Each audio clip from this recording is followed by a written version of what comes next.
Salut YouTube! Aujourd'hui on se retrouve pour une nouvelle vidéo dans laquelle on va essayer ChatGPT sur mon propre doctorat.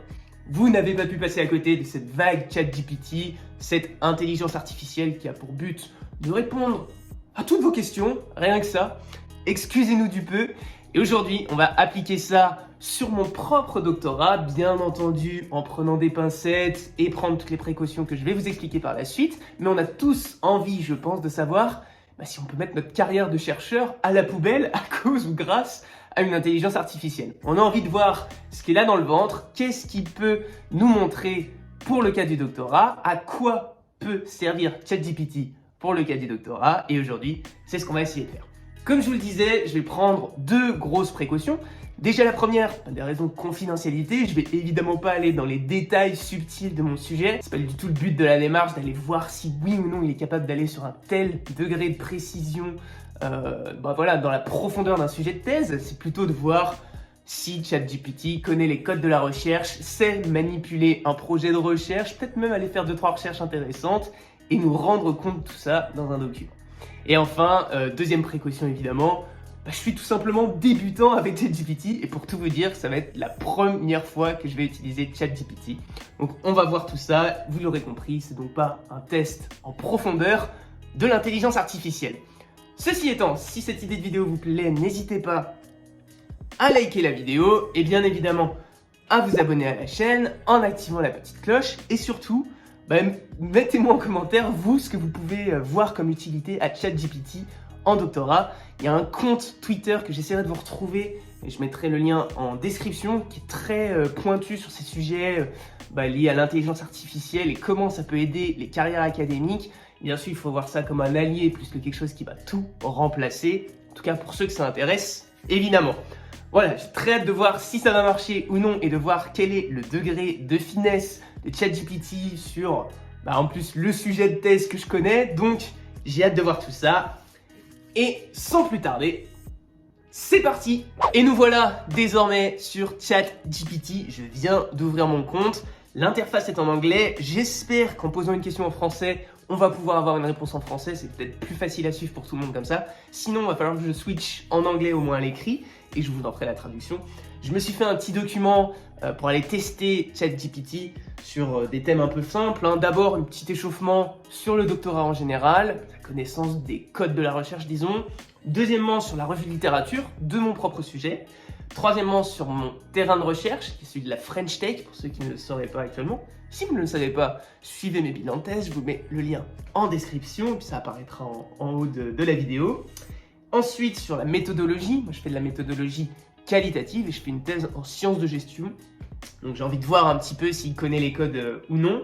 Et puis ensuite, en conclusion, on va lui demander de nous sortir un document. J'ai mis environ 500 mots, ça fait une page à peu près.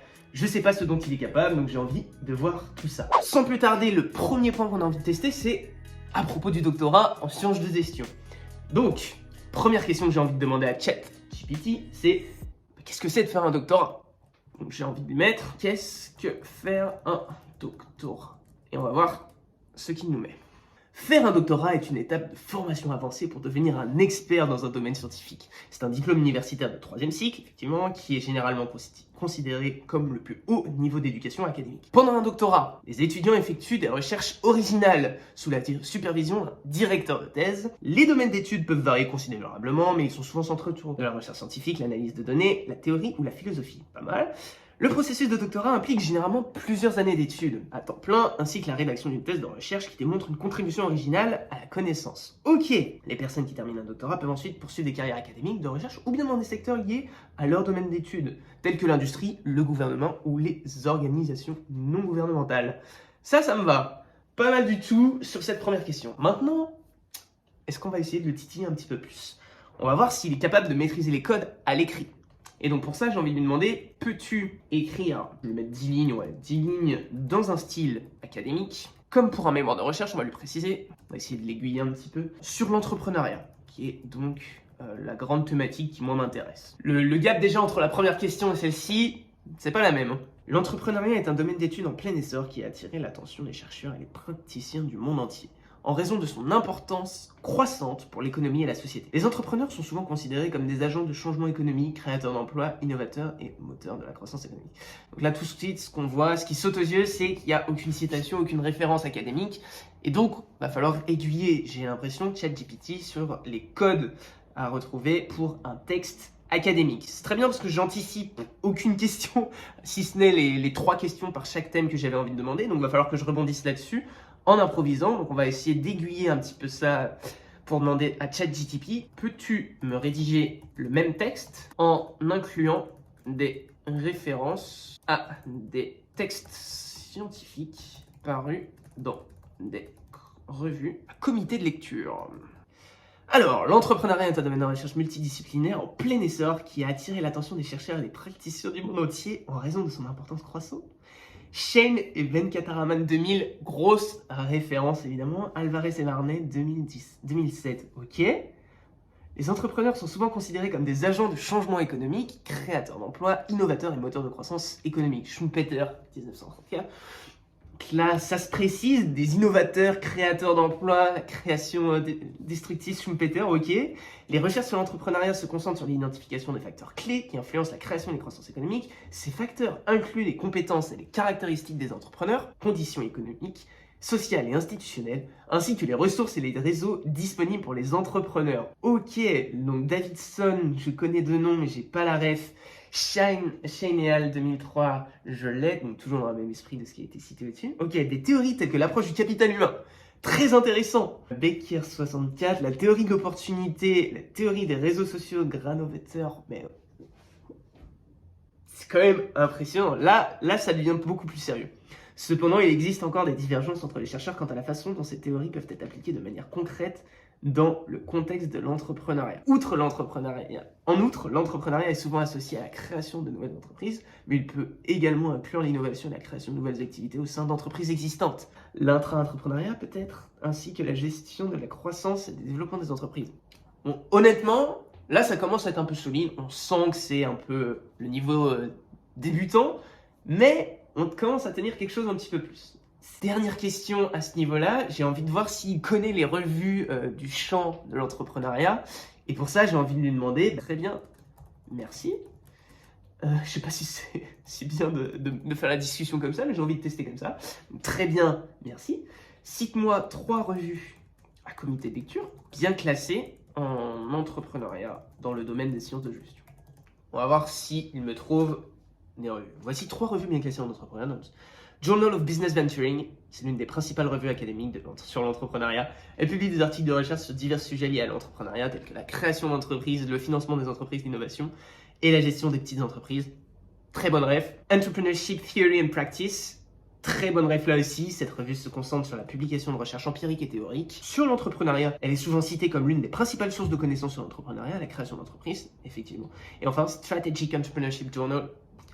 Il te sort les 3 rêves. Donc là, c'est peut-être plus simple pour ChatGPT puisqu'il a juste à chercher dans son flux de connaissances des revues bien classées. Donc ça doit être beaucoup plus facile à appréhender. Quand même impressionné par ce que peut te sortir ChatGPT pour l'instant. Ça peut peut-être te faciliter le travail sur repérer une revue dans laquelle tu as envie de publier ensuite ton travail. Maintenant, attaquons un peu plus les choses sérieuses.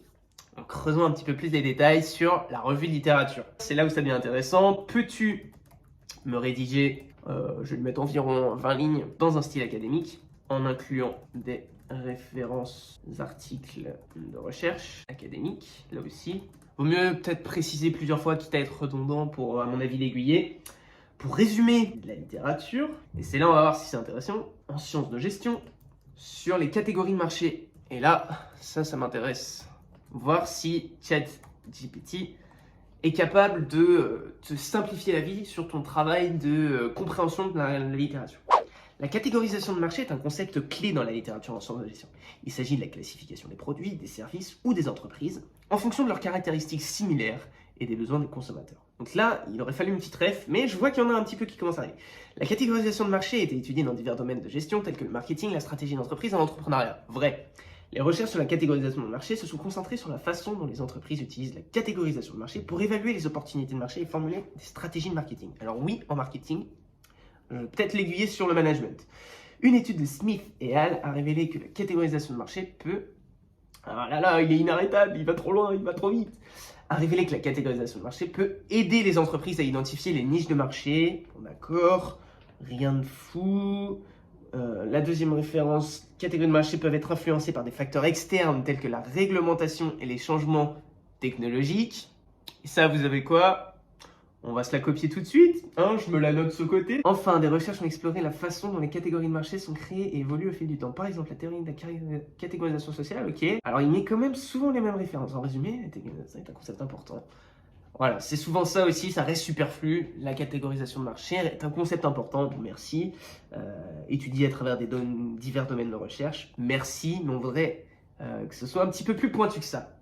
Justement, pour que ce soit un petit peu plus pointu, pour que ce soit un peu plus intéressant à ce niveau-là. Deuxième question, on a envie de montrer, est-ce qu'il sait identifier un gap dans la littérature? Pour ça, je vais essayer de mettre une question du style, que reste-t-il d'important encore? Parce que si je mets gap, à mon avis, il ne va pas trouver dans la recherche académique sur le sujet des catégories de marché. Malgré la recherche nombreuse et variée sur les catégories de marché, il reste encore des questions importantes dans les domaines. Alors ça, on va voir si ChatGPT peut t'aider à identifier ton gap. Voici quelques-unes des questions. Les processus de construction de la catégorisation de marché. Bien que la théorie de la catégorisation sociale ait été utilisée pour expliquer la façon dont les catégories de marché sont construites, il reste encore à comprendre en détail les processus par lesquels les entreprises et les consommateurs créent et modifient les catégories de marché. Alors ça c'est bien, mais il faudrait qu'il l'appuie du coup. Et c'est vrai et c'est faux, puisque l'idée est là, mais il y a quand même 3 grands modèles de catégorisation notamment auxquels je pense, qui reprennent ça. Donc il ne faudrait pas prendre ça pour acquis. Les limites de la catégorisation de marché, bien que la catégorisation puisse être utile pour les entreprises, ok. L'impact de la catégorisation sur le marché et la dynamique. Bon là on sent que c'est trop général, il nous sort 4 grands thèmes importants, donc il nous met d'abord les processus de construction qui restent à aiguiller, les limites à montrer, l'impact et la dynamique, vrai et faux. Mais j'ai envie de creuser, vous connaissez, j'ai envie de creuser sur les dynamiques. Allons-y monsieur. Très simple. Quelles sont les pistes de recherche données par un article en particulier? Et on va prendre un exemple dans ma littérature. Donc là, j'ai pris un article vraiment de référence. C'est dans une revue phare en sciences de gestion. 2020, c'est récent. Par contre, c'est un article un petit peu subtil. C'est un article qui se construit autour d'une métaphore dans son écriture. Donc même moi, au début, voilà, il fallait quand même qu'il ait un petit coup à l'entrée cet article. Par contre, pointure, quoi, grosse référence. Voilà. Alors, dans leur article, ok, donc là il me reprend. Alors, voici quelques-unes des pistes. Là, ça devient intéressant. Est-ce qu'il est capable d'identifier, étudier les limites de la catégorisation de marché? Les auteurs suggèrent que des recherches pourraient se concentrer sur la limite de la catégorisation de marché, notamment en examinant les situations dans lesquelles la catégorisation peut être inefficace, contre-productive. Effectivement, c'est un peu général au début, mais à la fin, inefficace, contre-productive, c'est vrai.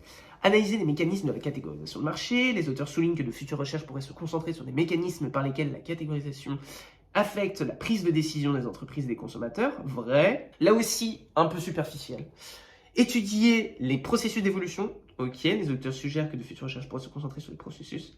Moi, j'ai envie de voir le mot agence apparaître. Et là, je ne le vois pas. Élargir les perspectives théoriques. Bon, en fait, ça reste trop général malheureusement. Donc, vous le saurez, si vous cherchez à identifier des pistes de futures recherches, ChatGPT ne peut pas lire à votre place. Ça va de soi. Alors maintenant, passons au terrain de recherche. Là, c'est facile. Mon terrain de recherche, c'est la politique publique, la French Tech.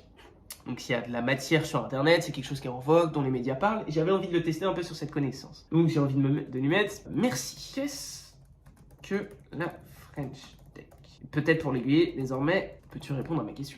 La French Tech est une initiative publique lancée en 2013 pour soutenir et promouvoir l'écosystème français. Ça c'est vrai. Cette initiative vise à renforcer la visibilité de la France, vrai, en tant que destination d'investissement et de création d'entreprises. Il écrit bien, hein.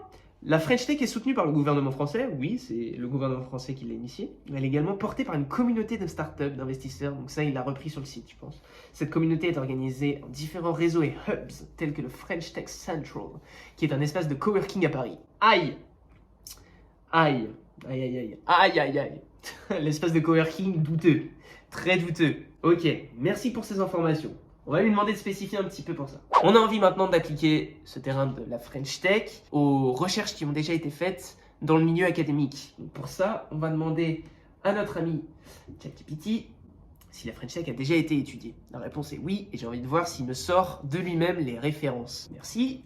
La French Tech a-t-elle déjà été étudiée dans des revues académiques, à comité de lecture, en sciences de gestion?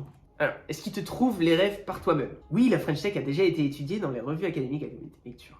Plusieurs journaux, alors, tels que Journal of Business Venturing, Strategic Entrepreneurship, Journal of World Business. Ces études ont notamment porté sur la création du développement des startups de l'écosystème de la French Tech, les caractéristiques des entrepreneurs. Alors ça, c'est plus vague du coup. Les caractéristiques des entrepreneurs des startups, il allait chercher des articles qui mentionnaient des startups faisant partie de la French Tech. Donc forcément, ça donne quelque chose de très, très vague. Très bien. Peux-tu me donner la référence de deux articles, on va lui en demander deux, ayant pour objet d'étude, on va mettre la French Tech, toujours dans des revues à comité de lecture. Bien sûr, voici les références. Moustar, right. Convergence and Path Dependency in Policies to Foster the Creation. Comparison of France and the United Kingdom. Research Policy. Alors là, Research Policy, grosse revue, donc j'ai hâte d'avoir celle-là. Et ensuite, Navigating Institutional Duality Through Bricolage. The Case of French Tech.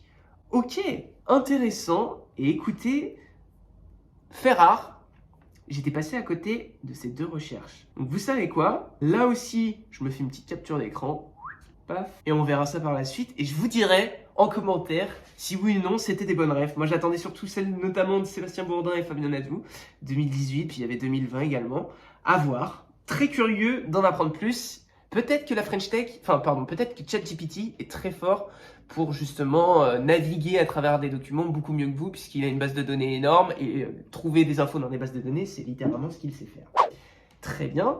Maintenant, on va voir s'il maîtrise les spécificités du coup de la French Tech. Et j'ai envie de lui demander, peux-tu m'expliquer ce qui fait la spécificité de la French Tech? Et là, j'attends notamment la notion de maillage territorial, d'organisation un peu territorialisée, avec, vous savez, différentes associations French Tech partout sur le territoire, l'animation de différents écosystèmes. Une forte concentration de talents et de compétences, ouais. Une culture entrepreneuriale en mutation, ah oui d'accord, donc là il part dans des délires, etc. Un soutien gouvernemental important, évidemment c'est une politique publique, donc ce serait compliqué autrement.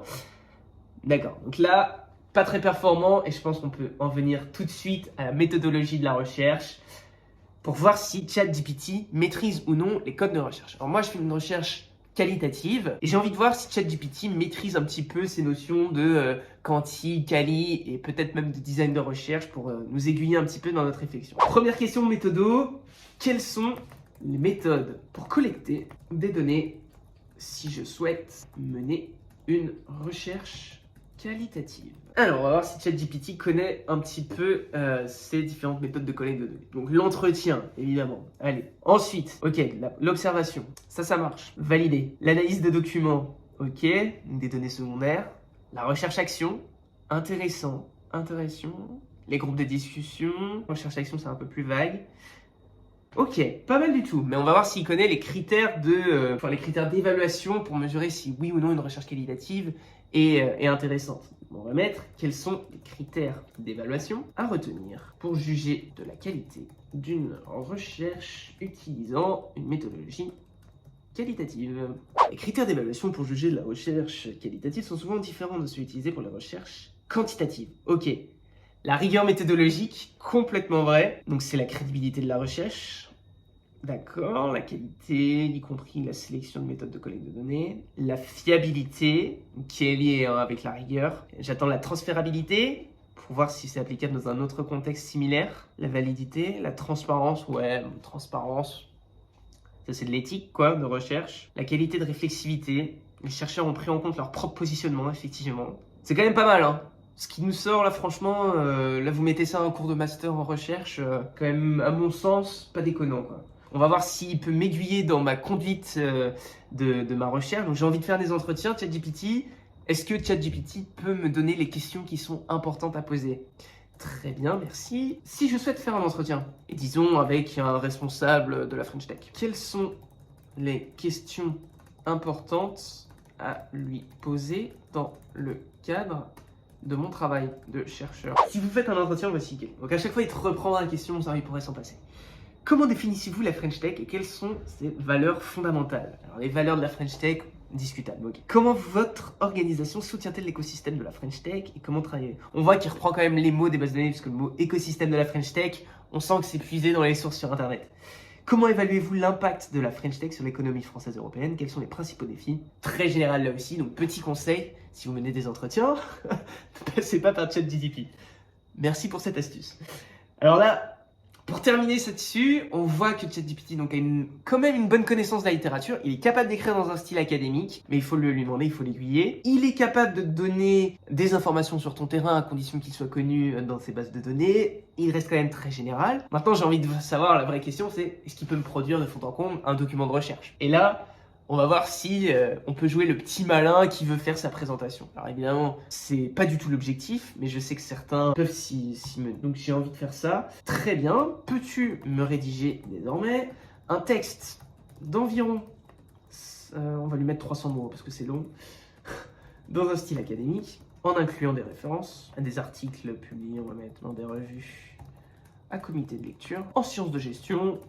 Alors on l'aiguille sur la problématique suivante. Donc on va lui prendre un exemple de catégorie de marché. L'étude de cas, ce sera la French Tech, le terrain. Et on va voir s'il peut te faire un petit document sur quel est l'impact de la politique publique French Tech sur le marché de la FinTech en France. On précise. An error occurred. Ah ah. Pourquoi? Est-ce que si je recopie-colle, il te la sort et puis je vais modifier un truc peut-être. Aïe aïe aïe. C'est la catastrophe ADA les amis. Alors, new chat peut-être. Comme j'ai copié-collé, on va voir si... Ok. Là, j'ai l'impression que soit ça bug. Peux-tu me parler de la French Tech? On va voir si c'est les serveurs qui crashent. Et les amis, je crois que les serveurs ont crashé, sauf si je me gourre parce que je connais vraiment pas trop le logiciel. Mais je pense qu'on a quand même poussé ce qu'on voulait obtenir de ChatGPT pour voir si oui ou non notre métier est à mettre à la poubelle chez Pôle emploi ou non, bien évidemment en caricature. Vous avez compris le but de cette vidéo. Ce n'était pas d'aller en profondeur sur ce que ChatGPT est capable de faire, mais plus de vous donner un aperçu et de s'amuser autour de ça. J'espère que cette vidéo vous aura plu. Si c'est le cas, n'hésitez pas à liker la vidéo et à vous abonner en activant la petite cloche. D'autres vidéos sur le doctorat et l'orientation scolaire en général arrive très vite sur la chaîne. Mettez-moi en commentaire des suggestions de prochaines vidéos que vous avez envie de voir. Moi, je vais vous laisser là et d'ici là pour moi, il n'y a plus qu'à.